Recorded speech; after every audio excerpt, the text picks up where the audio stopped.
지도를 보면 미국 위쪽엔 캐나다, 아래쪽엔 멕시코가 있죠. 이 두 국경선 모두 30년 사이에 그어진 거 알고 계셨나요? 1818년 영미협약이 북위 49도선을 확정했고 1848년 과달루페 이달고 조약이 멕시코 국경을 완성했습니다. 이렇게 1818년부터 1848년까지 정확히 30년간 현재의 미국 국경이 만들어진 거예요. 미국 북쪽 국경은 협상으로, 남쪽 국경은 전쟁으로 만들어졌어요. 이 30년의 결정이 175년 지난 지금까지 북미 대륙의 모습을 좌우하고 있습니다. 먼저 북쪽 캐나다 국경부터 따라가 봅시다. 1818년 당시 캐나다는 독립국가가 아니었습니다. 영국 식민지였죠. 그래서 미국과 캐나다 사이의 국경을 그으려면 사실상 미국과 영국이 협상해야 했던 거예요. 이 협상이 필요했던 배경에는 1812년 미영전쟁이 있습니다. 미국이 영국령 캐나다를 침공했다가 실패했고 오히려 영국군이 워싱턴까지 쳐들어와서 백악관을 불태웠죠. 1814년 겐트 조약으로 전쟁은 끝났지만 이 전쟁 경험으로 인해 양국 모두 이번엔 확실히 경계를 정해두자고 생각했습니다. 그래서 나온 게 1818년 10월 20일 영미협약이에요. 북위 49도선을 기준으로 로키 산맥까지 국경을 긋기로 한 거죠. 지도에서 보면 자로 된 듯 반듯한 직선인데 이건 자연적 경계가 전혀 아닙니다.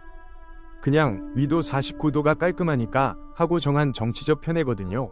미시시피강 서쪽으로 이어지는 세계에서 가장 긴 비무장 국경이 이렇게 탄생했습니다. 로키 산맥 넘어 태평양까지의 거대한 땅, 오리건 컨트리는 협약 당시 미해결로 남아있었습니다. 이곳은 현재 오리건, 워싱턴, 아이다호와 브리티시 컬럼비아까지 포함하는 광활한 지역이었거든요.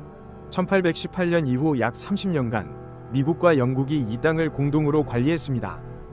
양국 국민이 자유롭게 정착하고 사업할 수 있다는 조건이었죠. 하지만 1840년대 들어 미국 이주민들이 급격히 늘어나면서 상황이 바뀝니다. 54도 40분 아니면 전쟁. 1844년 대선에서 터져나온 이 구호는 오리건 컨트리 전체를 차지하려는 강경파들의 슬로건이었거든요. 54도 40분까지 달라는 건 지금의 알래스카 남부까지 요구하는 거였습니다. 영국으로서는 절대 받아들일 수 없는 조건이었죠. 전쟁 위협이 나왔지만 양국 모두 실제로는 협상을 통한 해결을 선호했습니다. 이미 1812년 전쟁으로 양쪽 다 큰 피해를 봤기 때문이었죠. 1846년 6월 양국은 타협점을 찾았습니다. 북위 49도선을 그대로 태평양까지 연장하기로 한 거예요. 미국은 현재의 워싱턴과 오리건을 얻었고 영국은 밴쿠버 섬을 포함한 브리티시 컬럼비아를 가져갔습니다. 흥미로운 건 협상 과정에서 나온 영국의 계산이었습니다. 이미 허드슨베이 회사의 모피 사업이 쇠락하고 있었거든요. 게다가 멀리 떨어진 북미 서부보다는 인도 같은 아시아 식민지가 훨씬 중요해지고 있었고요. 북쪽이 협상으로 마무리되는 동안 남쪽에서는 완전히 다른 일이 벌어지고 있었습니다. 1821년 멕시코는 스페인으로부터 독립했습니다. 현재보다 훨씬 큰 영토로 텍사스, 캘리포니아, 뉴멕시코까지 포함한 거대한 나라였습니다. 독립 당시 멕시코의 면적은 약 450만 평방킬로미터로 당시 미국의 약 430만 평방킬로미터보다도 넓었어요. 하지만 독립과 함께 혼란이 시작됐습니다. 1821년부터 1848년까지 27년 동안 멕시코에서는 약 20번 이상 정권이 바뀝니다. 거의 1년에 한 번꼴로 쿠데타가 일어난 셈이죠. 이런 정치적 불안정이 원인이 되어 멕시코는 광활한 북부 지역을 제대로 통제하지 못하게 되었습니다. 특히 텍사스는 멕시코시티에서 매우 멀리 떨어져 있어서 사실상 방치 상태였거든요. 멕시코 정부는 텍사스 개발을 위해 미국인들의 이주를 적극 장려했습니다. 토지를 거의 무료로 주고 10년간 세금도 면제해줬죠. 하지만 이 정책이 부메랑이 됩니다. 1829년 멕시코가 노예제를 폐지하자 갈등이 터져나왔습니다. 텍사스로 이주한 미국 남부인들은 대부분 노예를 데리고 온 농장주들이었거든요. 미국보다 36년이나 앞서 노예제를 폐지한 멕시코와 충돌이 불가피했습니다. 텍사스 병합은 미국과 멕시코의 정면 충돌을 예고했습니다. 하지만 미국에게는 더 급한 문제가 있었죠.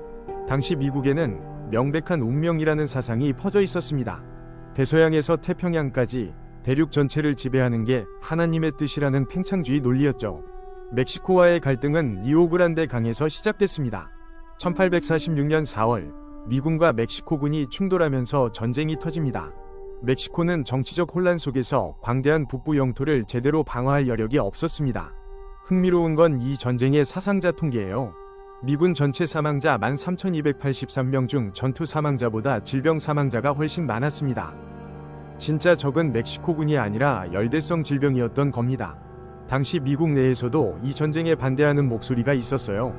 율리시스 그랜트 장군은 나중에 자서전에서 이 전쟁을 강대국이 약소국에 대해 벌인 가장 부당한 전쟁 중 하나라고 회고했고요. 에이브러햄 링컨은 당시 하원의원으로서 전쟁의 정당성에 의문을 제기하는 결의안까지 제출했습니다. 헨리 데이비드 소로는 아예 납세를 거부하며 감옥에 들어갔어요. 그리고 거기서 시민불복종이라는 작품을 썼죠. 이 책은 나중에 간디와 마틴 루서 킹에게 영향을 주게 됩니다. 그렇게 2년간 계속된 전쟁이 끝나갈 무렵이었습니다. 그리고 1848년 역사상 가장 극적인 우연이 일어납니다. 1848년 1월 캘리포니아에서 금이 발견되었고, 이는 과달루페 이달고 조약 체결 1848년 2월 2일 보다 9일 앞선 사건이었어요. 멕시코는 이렇게 독립 후 30년 만에 영토의 절반 이상을 잃었습니다. 현재 텍사스, 캘리포니아, 뉴멕시코, 애리조나, 네바다, 유타, 콜로라도 등 이전 멕시코 영토들의 합산 GDP는 약 6조 달러로 추정돼요. 캘리포니아 하나만으로도 2023년 GDP가 9조 달러로 세계 5위 경제 규모에 달하거든요. 협상으로 그어진 49도선은 자로 그은 듯 일직선이지만 그 선 위아래로 사람들이 자유롭게 오가거든요. 미국과 캐나다 간 교역량은 세계 최대 규모에 달하고 가족들이 국경을 넘어 살면서도 별다른 제약을 느끼지 않아요. 하지만 전쟁으로 확정된 남쪽 국경은 다릅니다. 미국과 멕시코 간 교역량이 상대적으로 적을 뿐 아니라 국경을 넘는 것 자체가 복잡한 정치적 이슈가 되어버렸거든요. 흥미로운 건 이 차이가 처음부터 예정되어 있던 게 아니라는 점입니다. 1818년 당시 미국과 영국도 오리건을 놓고 전쟁 위협을 주고받았지만 결국 협상 테이블로 돌아왔습니다. 반면 멕시코와는 협상보다 전쟁을 택했고요. 그 결과가 지금입니다. 국경선이란 건 지형이나 강이 자연스럽게 정해준 게 아니에요. 특정 순간의 선택, 그 순간의 협상과 전쟁이 만든 결정인 거죠. 그리고 그 결정이 175년 후까지 두 나라 관계를 규정하고 있습니다.